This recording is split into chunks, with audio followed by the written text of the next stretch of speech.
my personal information on the first page.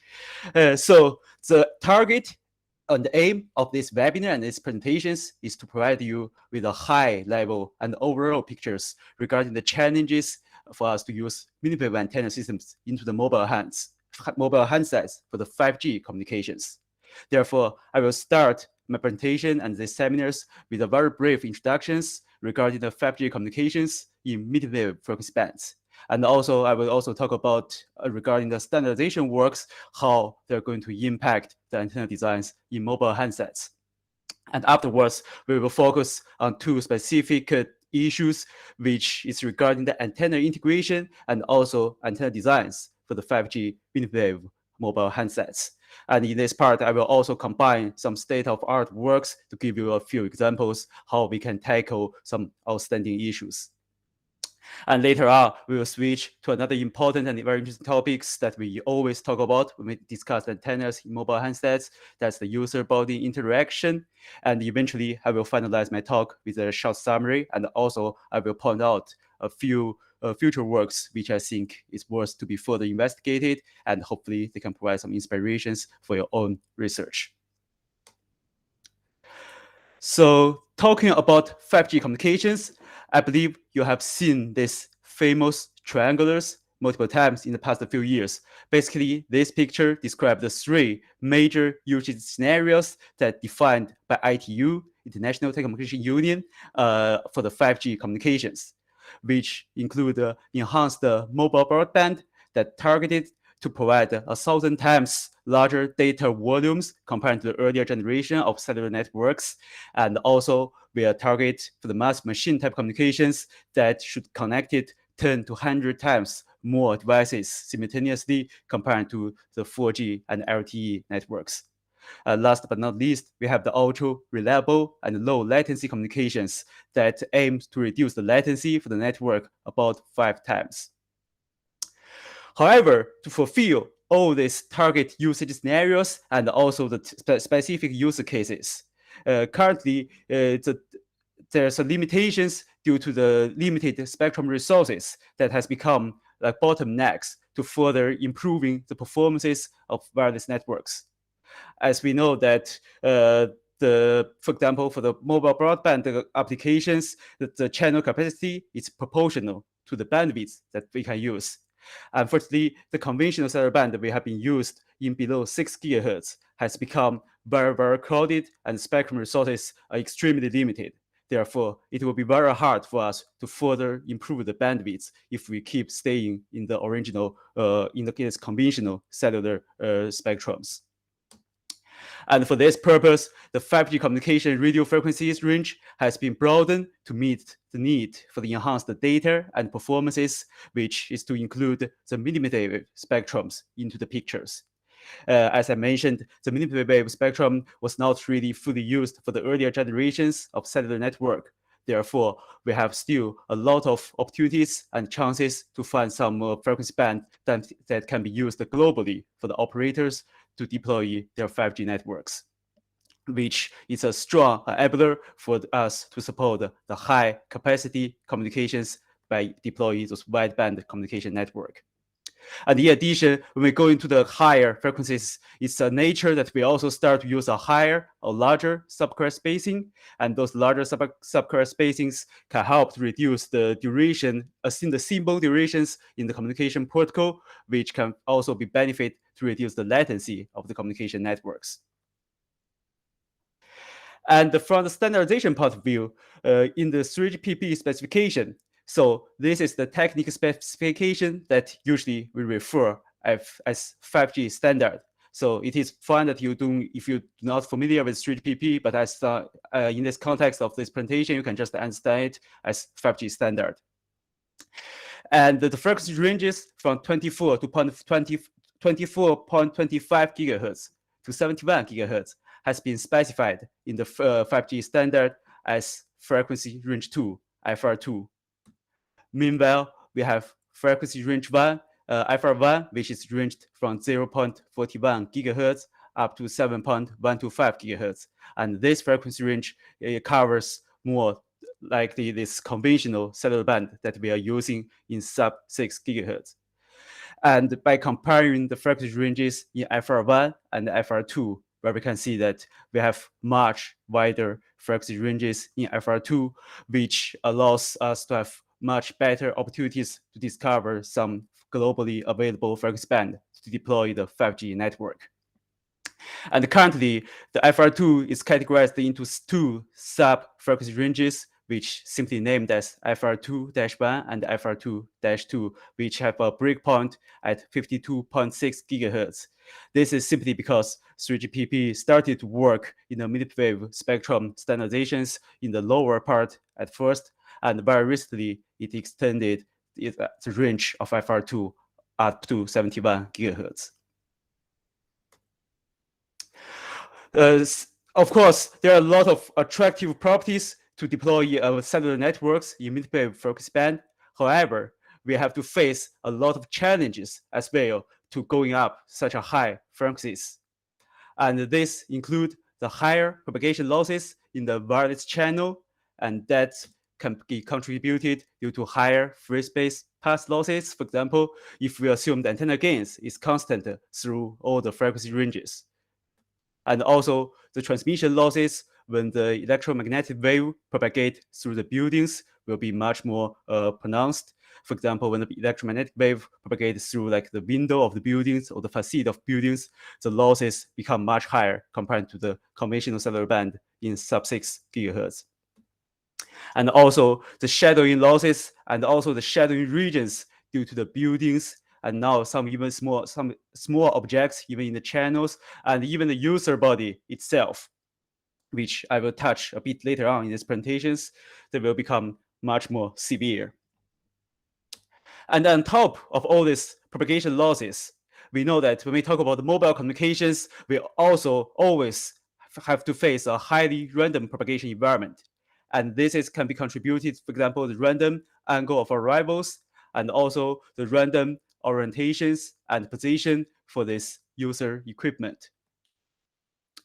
Therefore, those challenges that we have to face for propagation of mmWave network also bring unique challenges in terms of antenna system designs for the mobile handset UEs or the mobile user equipments in the mmWave frequency band. And as a first requirement, in order to compensate those higher propagation losses, we also need the antenna systems on both base station and the user equipment side to be high gain. And in addition, to ensure the user equipment have a robust and stable signal levels regardless its position or its orientation, it is also strongly preferred the user equipment can provide a large beam steering angle, or in other words, large spatial coverage or spherical coverage. Therefore, in overall, a beam steering antenna system with high gain and large spherical coverage is required for mobile handsets or mobile user equipment in mmWave frequency band. And one possible implementation is to use phased array to fulfill such a requirement. So now we know what kind of antenna systems we would like to have in mmWave mobile handsets. And then we also need some metric or figure of merit to tell us if our proposed antenna systems are good enough for 5G communications. Unfortunately, those conventional metrics that we use to measure the user equipment RF performances and antenna performances, for example, the total radiated power or total isotropic sensitivity, they're not sufficient anymore to evaluate antenna systems with a beam steering feature. The reason is that those parameters, they're omnidirectional parameter, which means that they do not distinguish the performances when the device starts to perform beam steering. And instead, now we have to focus on using the directional parameters, for example, equivalent isotropic radiated power or equivalent isotropic sensitivities. And they tell us the transmitted power or the receiver sensitivities at a given direction of the device under test.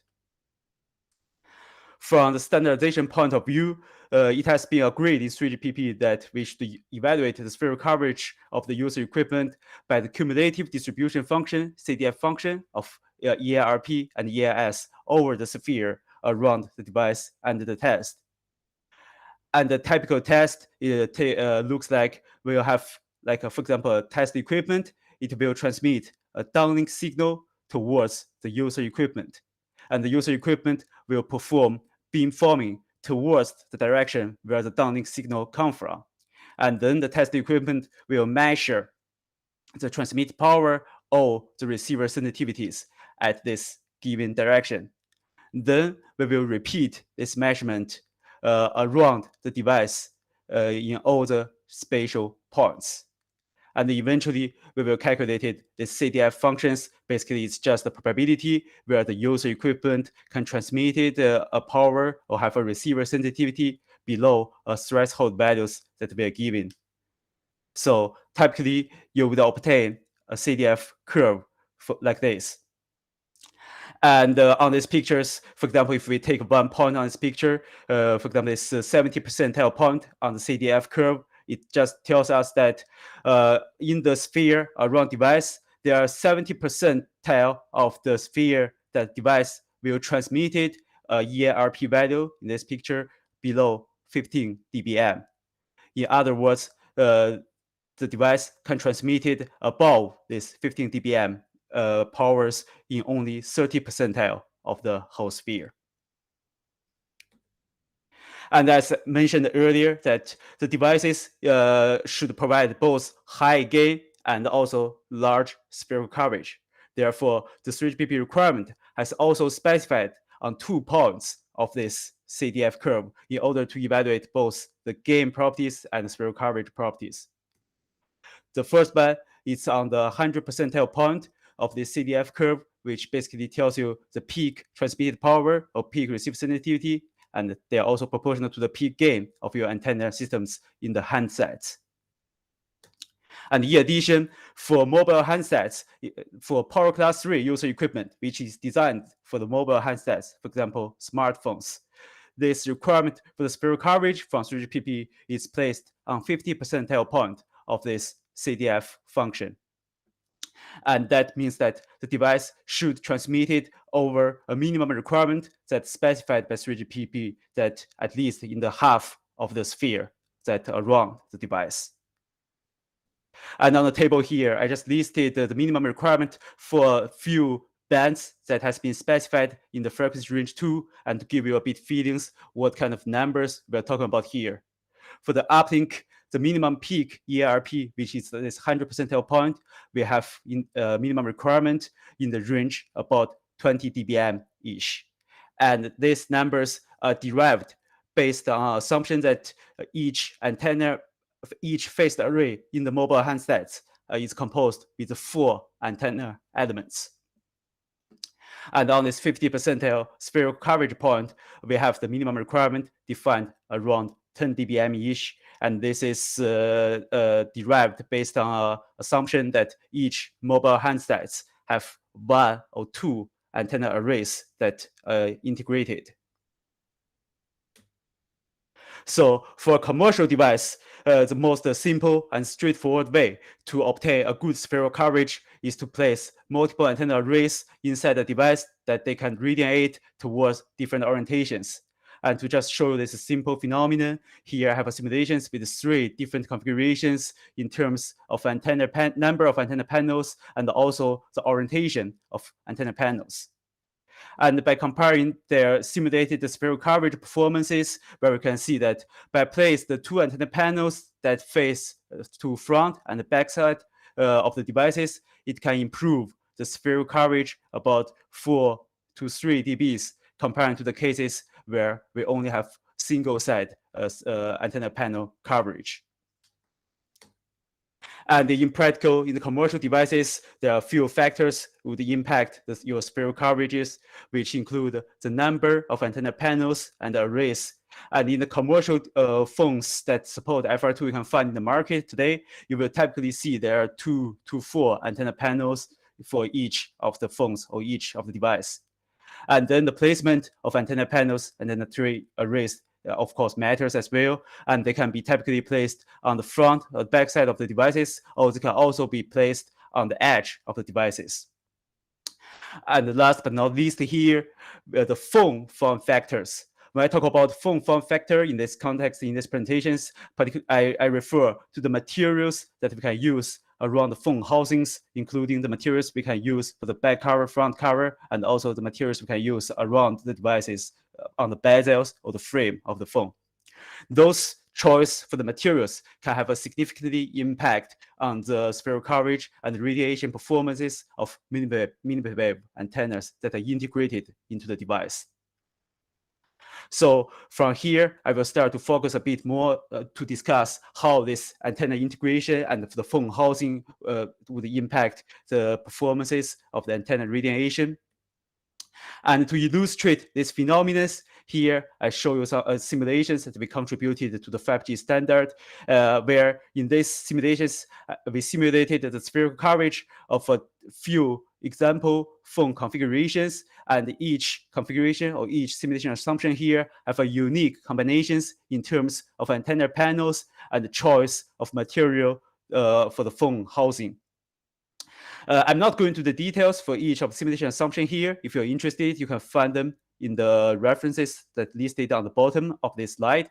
But by just observing a general trend in the simulations, where we can see that by simply swap the material of the back cover here from the plastic to the glasses, where we can see that in average, there are 4 to 5 dB degradations in terms of the spherical coverage performances of this phone simulated phone model, where you can observe this from this 50 percentile point on the CDF function.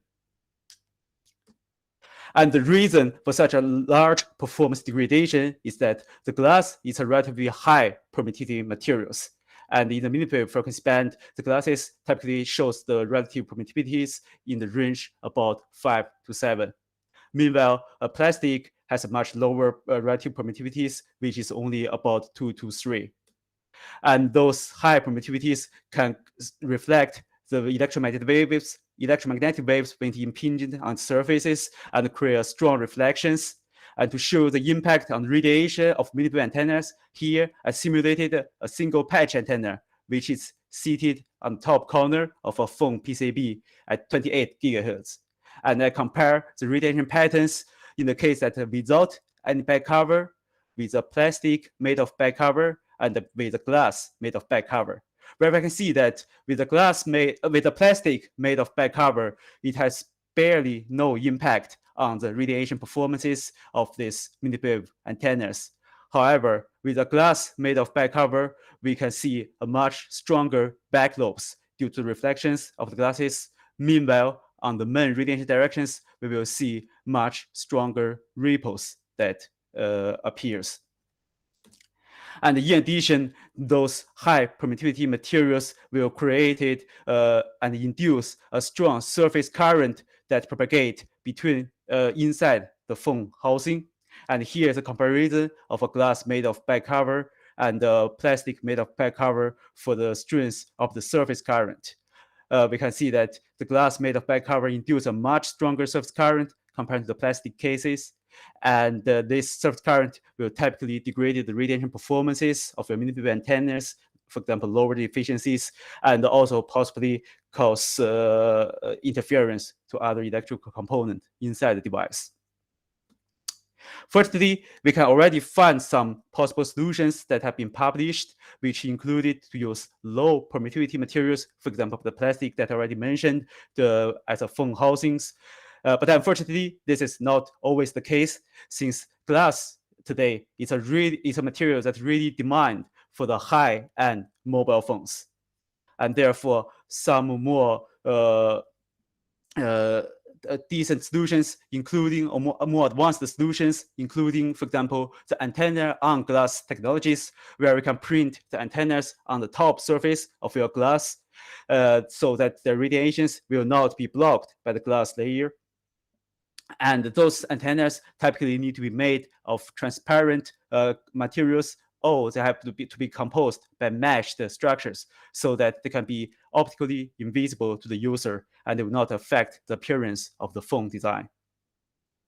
And we can use similar technologies to embed some transparent frequency selective surfaces into the glasses that help improve the transmission of the glass layer so that they do not interference the radiation pattern of your antennas that much.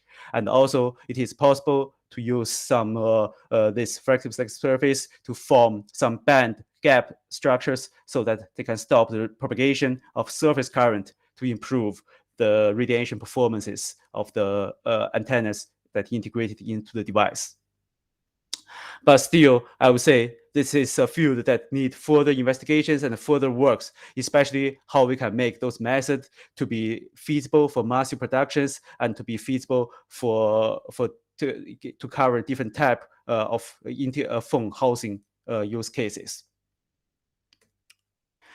And apart from the glasses, as I already mentioned, it is also possible to use different materials on the bezel or the frame of the devices. However, as for today, if you look at most mobile devices, you will find that these bezels are made of metal. The reason is that the metallized bezels provide a good appearance to your phone designs, and also they can provide a good mechanical robustness to your phone, especially if you're considering the smartphones become thinner and thinner today. And furthermore, those metallized bezels has been popularly used for the antenna systems in sub-6 gigahertz. So they become an essential part for the communication for smartphones and cannot be easily replaced. Unfortunately, those metallized bezels can easily change the radiation directions of certain type of antennas that can degrade the sphere coverage performances of our device. And for example, here I have a Vivaldi antennas that are printed on the top edge of this phone PCB that was designed to radiate it towards the end fire direction. However, there's a metal bezels are placed in front of it. And by simulating the propagation of this propagation of the field from this Vivaldi antenna array, where we can see that due to the blockage of these metal bezels, the electromagnetic waves are all reflected backwards instead of going to the desired and fair directions. Therefore, to tackle these issues, we have been working together with our universities, trying to come up with a few solutions that how we can mitigate these blockage issues due to the metal bezels on the mmWave antenna radiation. So one of the very first ideas we come up is to introduce a pair of parasitic radiators that are placed very close to the metal bezel. And those pair of parasitic radiators will couple the reflected power from the metal bezel and radiate this power through the small apertures between the parasitic radiators and the metallized frame towards the end fire direction again. So if you have antenna arrays, then you need a row of these parasitic radiators in order to cover the whole aperture of your antenna array. And to demonstrate the effectiveness of this method, we simulated the far field radiation pattern of this Vivaldi antenna array that I showed earlier at 24.25 gigahertz. And we compared the case without this parasitic radiator, which is just a normal metal frame that's the same as you've seen earlier, and also with these parasitic radiators. Where we can see without these parasitic radiators, the radiation towards the end fire direction, in this case, is going upwards, has been strongly reduced due to the blockage of the metal bezel. But once we have these parasitic radiators in place, we can see the gain towards the end fire directions can be resumed. The advantage of this method is that we introduce these parasitic radiators as additional structure, so they do not require any modification on the metal bezel itself.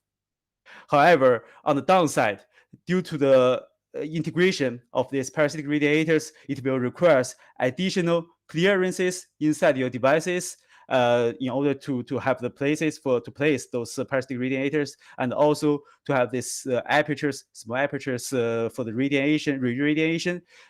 They will require some additional thickness of the devices, which sometimes not always preferred for commercial phone design. And therefore, we look into some alternative solutions. This time, we have an embedded slot array that etched on the metal bezels directly. And this embedded slot arrays will couple the radiated power directly from your original and integrated mmWave antennas and re-radiate them towards the end fire direction. In the specific simulation models, we have those bow tie antenna arrays can be seen as the original and the integrated mmWave antennas inside device, and the slot arrays will couple their radiations, or can be even seen they are fed by this bow tie antenna arrays and radiate the powers towards the end fire directions. And again, to demonstrate the effectiveness of this method, we simulated the propagation of the field with the reference cases where we have no frame in front of the antennas at all, where we can see we can get a nice radiations towards the end fire direction, and with the metal frames, which is similar to what we observed previously, that the powers are all reflected and blocked by the metal frame.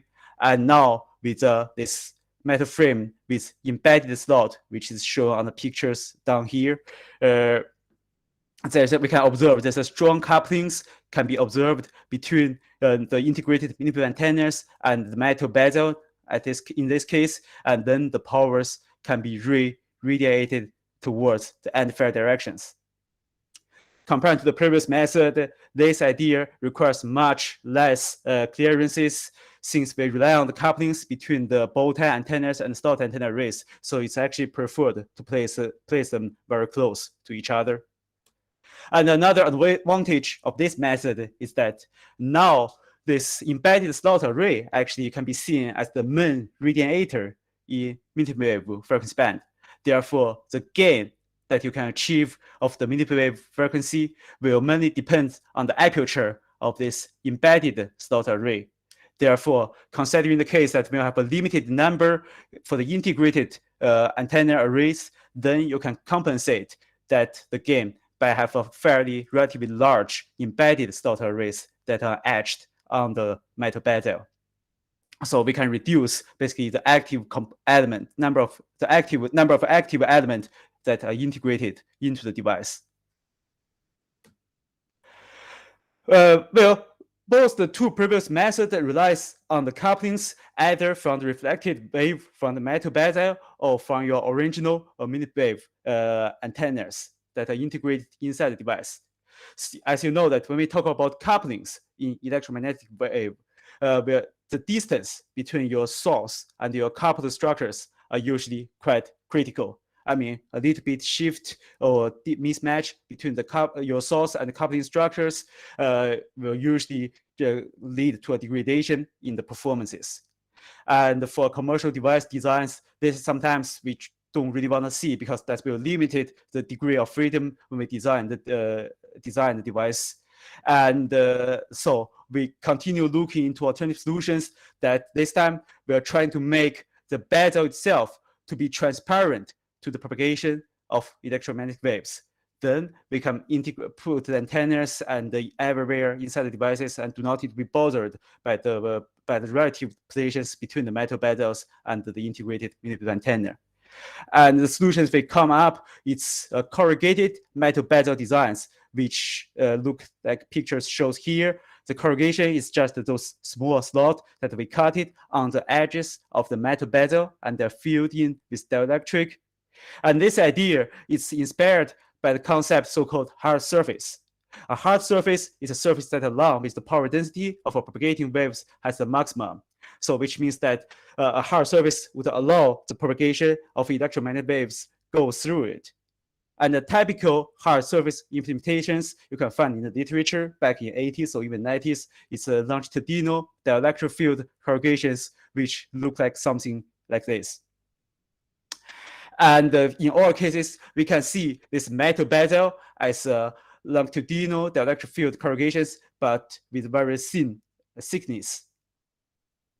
And to use hard surface to reduce the scattering or the blockage of the objects actually was used already in the 90s, to reduce, for example, the supporting structures for the feeding Hall antenna of a big parabolic antenna array.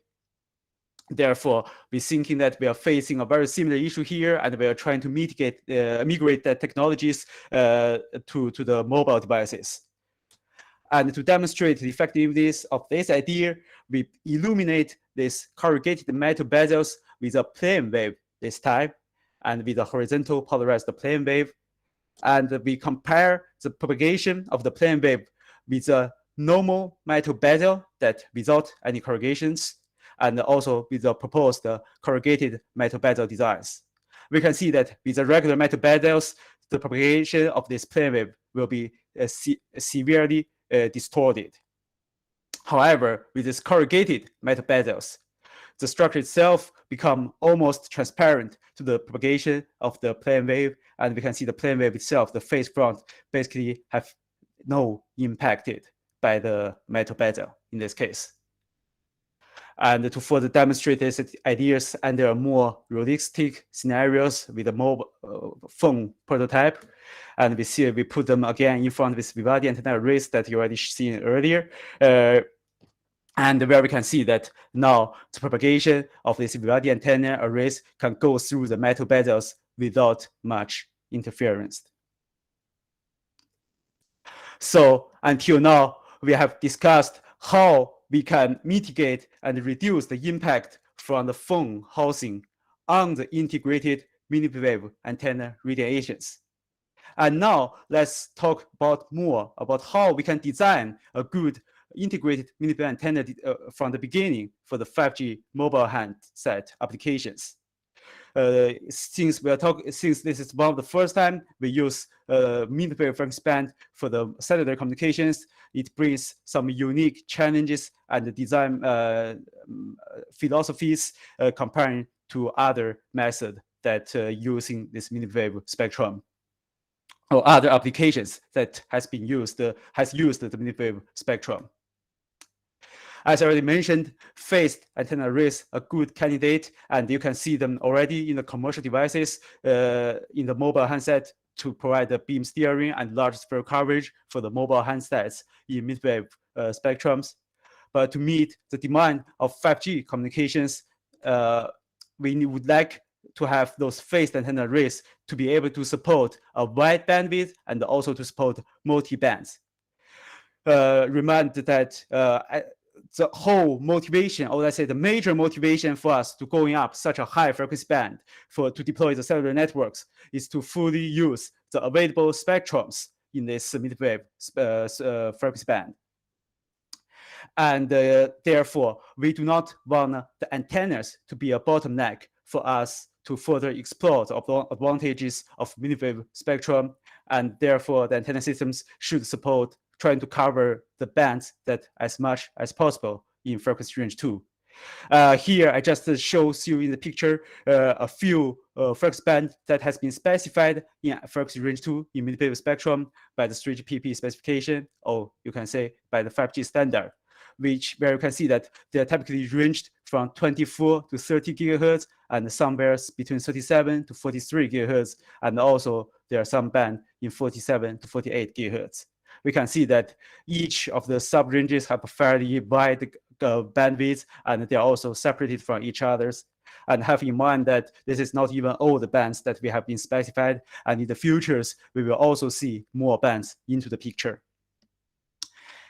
And on top of that, the antenna arrays for the mobile handsets now are really preferred to have a dual polarized operations.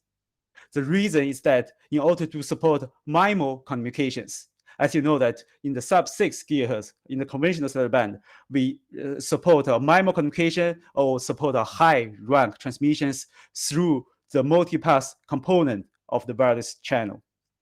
But unfortunately, due to the use of beam forming on both base station side and the user equipment side to compensate these high propagation losses, those narrow beams will become a spatial filter and eliminated a lot of multipass component in the wireless channel.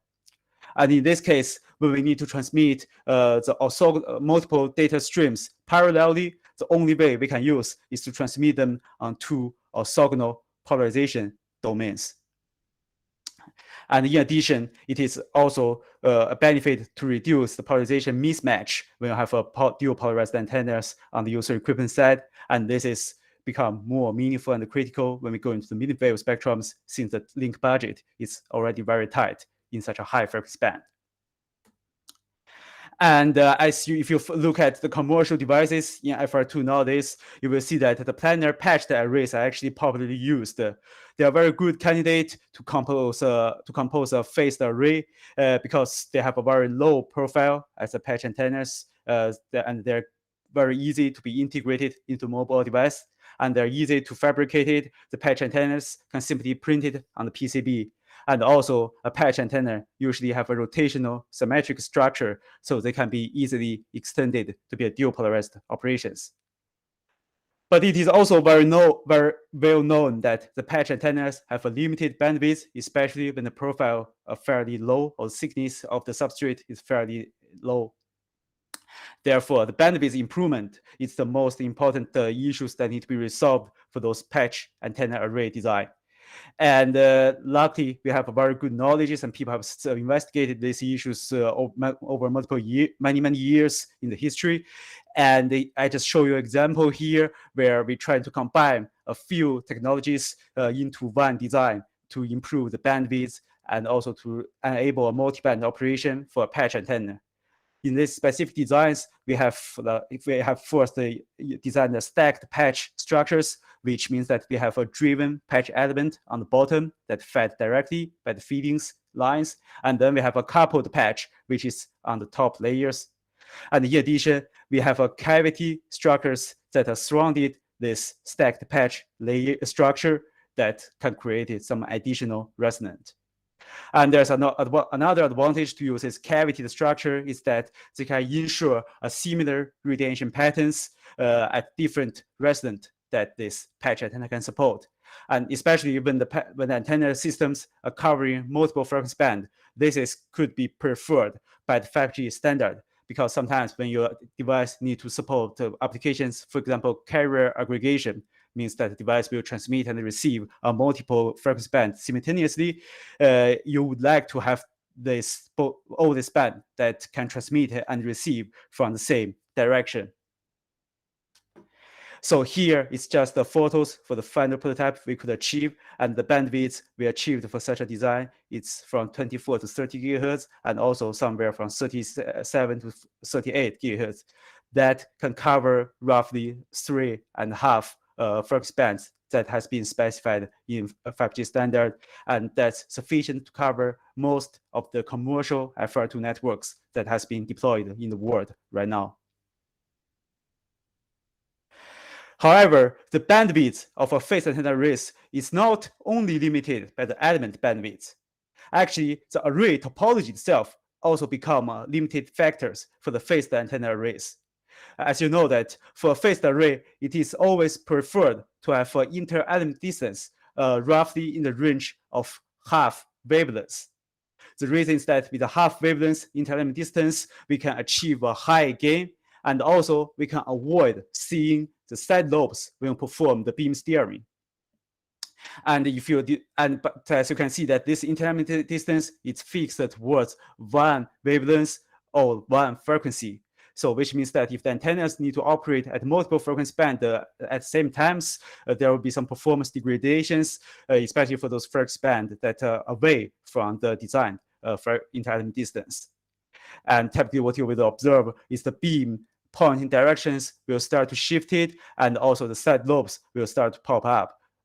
And these are known as the beam squint effect. And in addition, actually another drawback of using phased antenna arrays here is that the efficiency of those phased antenna arrays are usually very limited. The reason is that those phase shifter components, they're usually very lossy in mmWave spectrums. The typical insertion loss you can observe from the commercial component is in the range between 7 to 9 dB, and such a high insertion losses need to be compensated by additional power amplifier usually placed between the antennas and phase shifter, and you can imagine that this will create a lot of extra power consumptions. So to further improve the bandwidth and also the efficiency of antenna arrays or beam steering systems in the mobile handsets, we can also look into some alternative array topologies.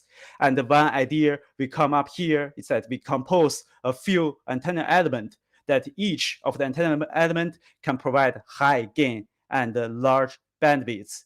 And we bended them towards different, physically steer them towards different directions, so they can cover different spatial areas, and we connect them together through a switch component to realize this beam steering functions.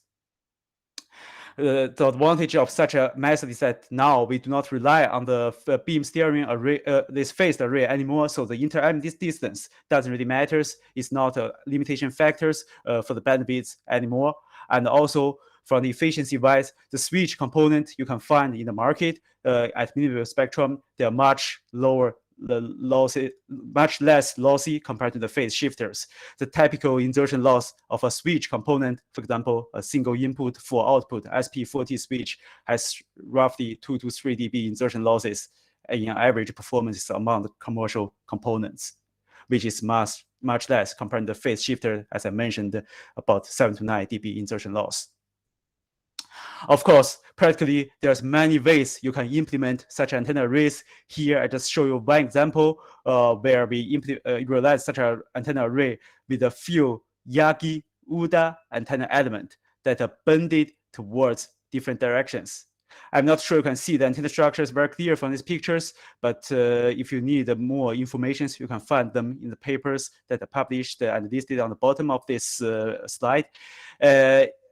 Here, these 4 Yagi-Uda antennas are basically bended towards different directions to provide a different beam steering angle, and they're connected through our front end that's designed at Sony, where we have first go into a SP40 switch to switch between these 4 Yagi-Uda antennas, and then we have another switch to switch between the TX chain and the RX chain to realize the TDD operation.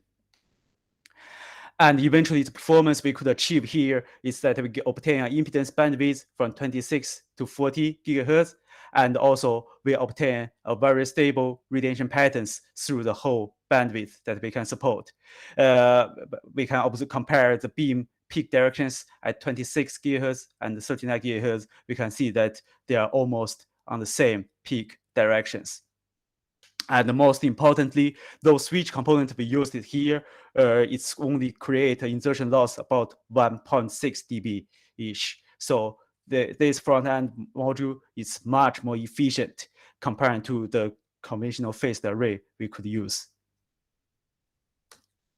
So until now, we have discussed how we can design a good antenna element for the phased array and how we can optimize the array designs to even further improve the bandwidth of the antenna systems that are integrated in the mobile device. And also, we have talked about how we can mitigate the performance degradations once you have the antennas are integrated into the mobile handsets. And all the results we have shown so far is based on the free space assumption, which means that there's no user body present around. Unfortunately, this is not the case in the real life, as you know that your phones is always operate when you are holding them. Therefore, the user body interaction between the antennas and the user hand and even the body now is always a critical issue for the antenna system design in mobile handsets. And now I'm going to talk a bit more to this part. This user body interaction has been very well studied in sub-6 gigahertz, especially on those conventional cellular frequency band. But now, when we go into the mmWave spectrums or in the frequency range 2 in FR2, we have observed a very fundamentally different phenomena.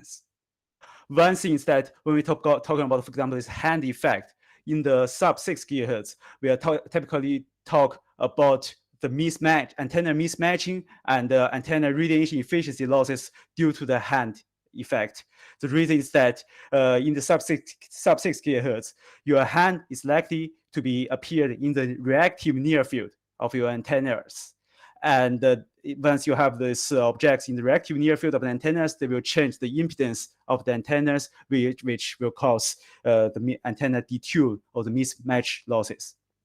However, once we go up to the higher frequencies, we find out the mismatch loss and efficiency losses become much less. The reason mainly is because now the relative distance between your hand and your antennas are enlarged due to in terms of wavelengths, since we have a much shorter wavelength in the mmWave spectrums compared to the sub-6 gigahertz. And so your hand is not likely to be in the reactive near field of the antennas anymore. However, instead, the blockage effect of the hand become much more critical, where we simulated, in this case, a hand phantom with 2 antenna panels or 2 antenna arrays that are integrated inside the mobile handsets. And the antenna panel 2 or the antenna array 2 is covered partially by these fingers of the hand phantom, where we can see that from the spherical coverage aspect, the antenna panel 2 has been critically degraded compared to the antenna panel 1, which is exposed to the free space. And also it's even further degraded compared to the reference cases that are in free space. So since the spherical coverage is really the most fundamental and critical metric for the antenna system design for the mobile handsets, therefore now, due to this strong blockage and shadowing effect, we also need to look into the whole body, which was not really discussed so much when we are talking about body effect in the sub-6 gigahertz. Here, we measure the spherical coverage or the radiation pattern of a phone prototype at 28 gigahertz with a real user in the anechoic chamber, and we can see a body-shaped shadowing regions can be observed. And inside these shadowing regions, there's a strong insertion, a strong shadowing losses, which can be more than 30 dB. And this will, of course, cause a large degradations when it comes to the spherical coverage. So to further quantify this effect, we actually even repeated measurement with a few different antenna array designs that each of them have unique spatial coverage and also unique polarizations. However, regardless how we design the antenna arrays, where we can see that the performances when there's a user body present are all quite similar in terms of the spherical coverage, and they all degraded significantly compared to the reference cases in free space. And this severe shadowing effect from the user bodies requires more dense base station deployment in order to mitigate the blockage from the user bodies. For example, you need to illuminate for the user bodies, maybe from different angles to avoid the user bodies block the line of sight from the base station to the user equipment. And more works need to be carried out there to model these user bodies in order for the network vendors have a more efficient way to deploy their base station. And another important factor here, it's apart from the user body impact on the antenna systems, we also think about the radiation from the antennas to the user body, which we refer as the exposure levels of the mobile handsets. And as you know, that these exposure levels is strictly limited by the regulatory requirement, especially in FR1, this exposure levels is usually specified by specific absorption rate, which basically is a measure of the power dissipated inside human tissues. However, when going up to the mmWave spectrums, we will see that the deposition of the electromagnetic waves that become much more superficial when it propagate into the user body compared to the sub-6 or FR1 frequency range. Here is just a simple simulation examples where we compare the penetration of electromagnetic waves into the body tissue, which I have a simplified body model here that composed by 3-layer models, which is skin, fat, and muscles, where we can see that compared to the FR1, the FR2 penetration depths become much shallower, which is mainly on the skin and fat layer. Therefore, most of the regulators and standardization bodies has adopted power density instead of specific absorption rate as the basic figure of merit to limit the human exposure levels in FR2. And on the table here, I just show you a few limitations from regulatory, for example, FCCs or different standardization bodies, for example, IEEE and Acknowledgement. Those are the major limitations that has been adopted right now globally to limit the exposure levels from the user equipment. And why this exposure level also matters so much for the 5G communication. The reason is that you will see the power density levels or the exposure levels of a mobile handsets is linearly proportional to the transmitted power and average transmitted time. Therefore, if for the device, sometimes to meet the regulatory requirement, its transmitted power and the average transmitted time will also be limited. And this will have an impact on the network coverage, especially in terms of uplink network coverage when the device needs to transmit it towards the base station, and also the uplink throughput, since the uplink transmit duty cycles will also be restricted in order to lower the time averaged power density or exposure level. And here I just show you a few simulations that we have performed, where we simulated a few different designs of antenna array that are integrated inside mobile handsets, which are composed by patch, notch, and slot antenna element. And for example, in this patch antenna array that we designed here for these specific cases, to meet the FCC limitations, it only can transmit a peak EIRP values which around 19.8 dBm. If you remember this minimum requirement that I presented earlier, which is range at least above 20 dBm, you can see that here actually we cannot even meet the minimum requirement from the 5G standard, and that can be expected to cause a performance degradations in the network performances in the real life. And from the array design point of views, in order to reduce the power density, the most straightforward way is to design a larger antenna arrays. The reason is that with the fixed input powers, the larger aperture of the array you have, the more uniform the power density will be distributed. And therefore, your spatial peak power density values or the spatial peak exposure values will be reduced. And this spatial peak value is usually what we care about when it comes to compliance test.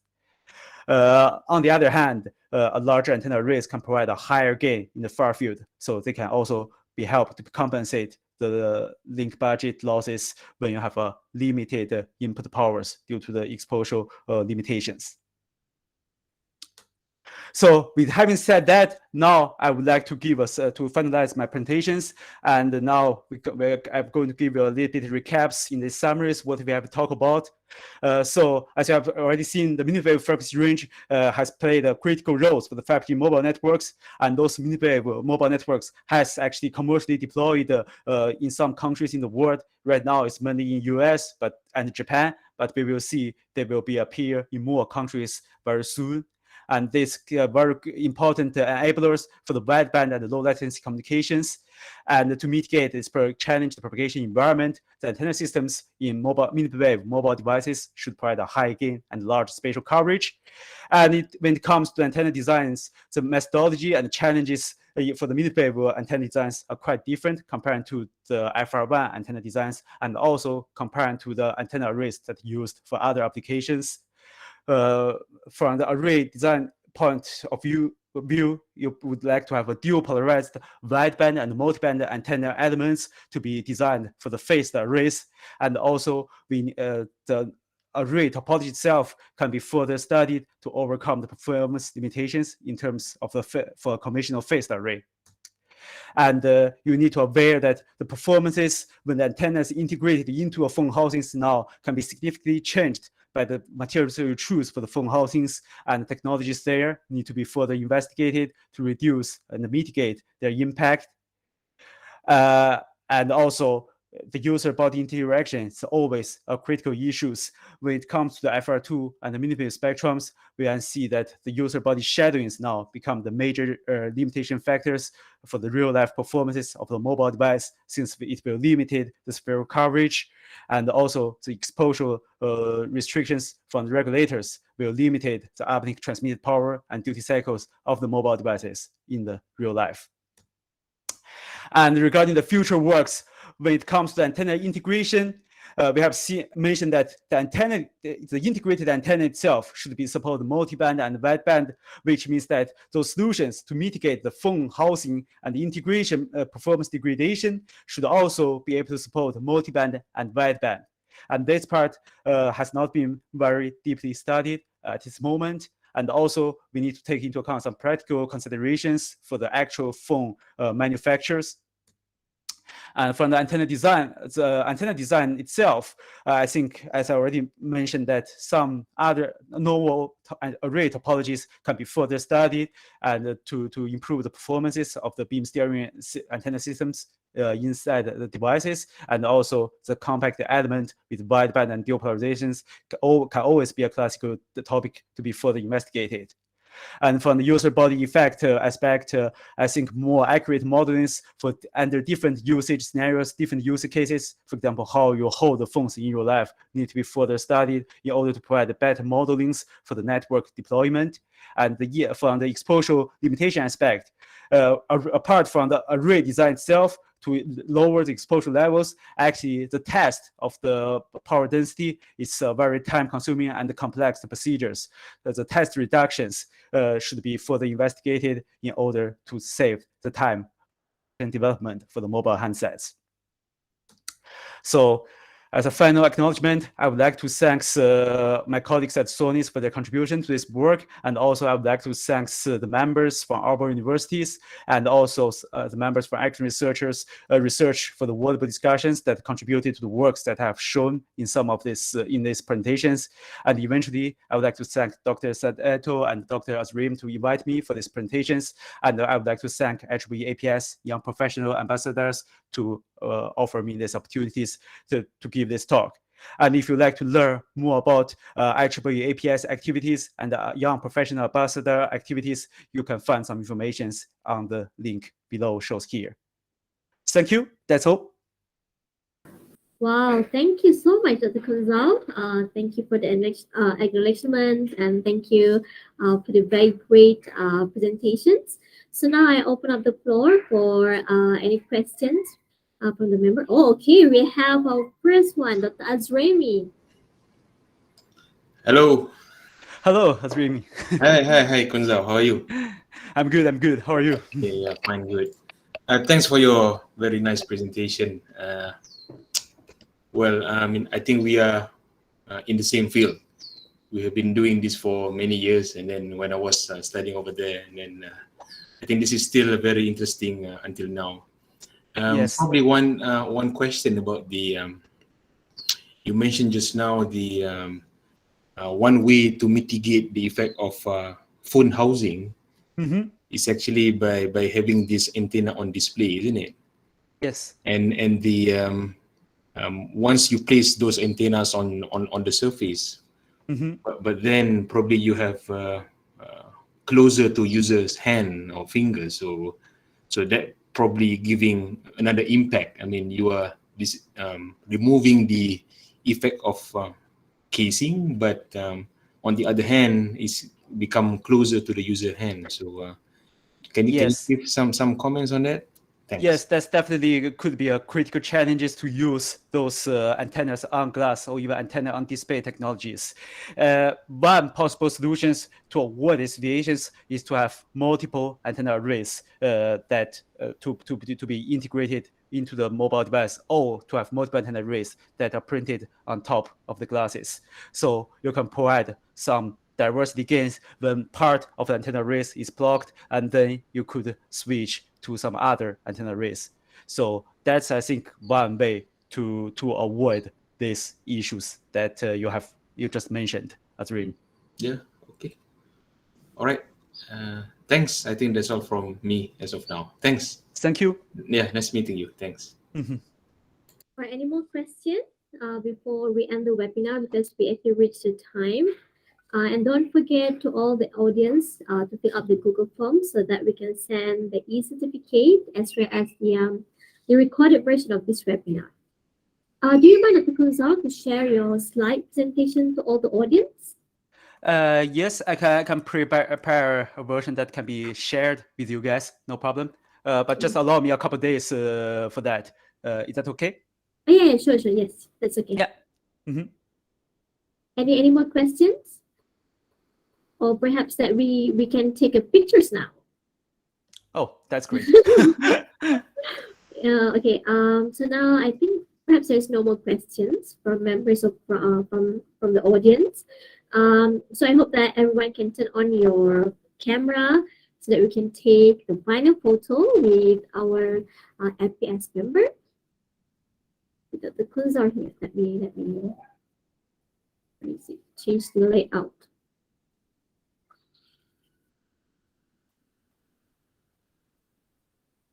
All right. Okay. Everyone ready? So 1, 2, 3. Okay. Oh, all right. We have one more. Oh, Mr. Samson just turned on. Okay, turn on the camera. So one more time. 1, 2, 3. All right. I think if there's no more questions, so we can end this webinar today. And I would like to say thank you so much to Dr. Kunzal for your time and willingness to share with us your knowledge. And to all the audience, we have another webinar next month, and don't forget to join us again. With that, thank you all. Bye. Thank you. Thank you. Bye bye. Okay, thanks, Kunzal. Thanks. Thank you. Bye.